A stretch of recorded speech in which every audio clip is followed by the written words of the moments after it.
বঙ্গবন্ধু শেখ মুজিবুর রহমান জাতীয় ৪ নেতা ও মুজিবনগর সরকারের যারা যুদ্ধ পরিচালনায় যুক্ত ছিলেন তাদের সবার মুক্তিযোদ্ধার স্বীকৃতি বহাল থাকবে, জানালেন মুক্তিযুদ্ধ বিষয়ক উপদেষ্টা ফারুকী আজম।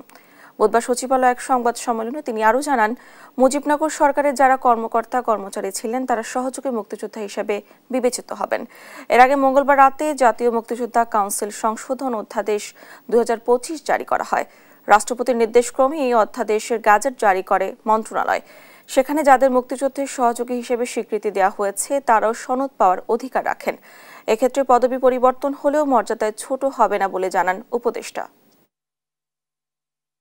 মুজিবনগর সরকার তো পুরো যুদ্ধটা পরিচালনা করেছে। মুক্তিযোদ্ধাদের জন্য রেশন কোথা থেকে আসবে, অস্ত্র কোথা থেকে আসবে, কি এগুলি সব এই সরকার করছে না। তো ফলে এইটা তো ঐতিহাসিক সত্য যে এই সরকার পুরো যুদ্ধটা পরিচালনা করেছে। এই সরকারে যারা যুক্ত আছিলেন তারা সবাই মুক্তিযোদ্ধা। মুজিবনগর সরকারের অধীনে যে সমস্ত বেতনদারী কর্মচারীরা ছিল তাদেরকে বলা হয়েছে সহযোগী। আর এমপি এমএনএদের মধ্যেও যারা সশস্ত্রভাবে এসে যুদ্ধ করেছে তারাও মুক্তিযোদ্ধা।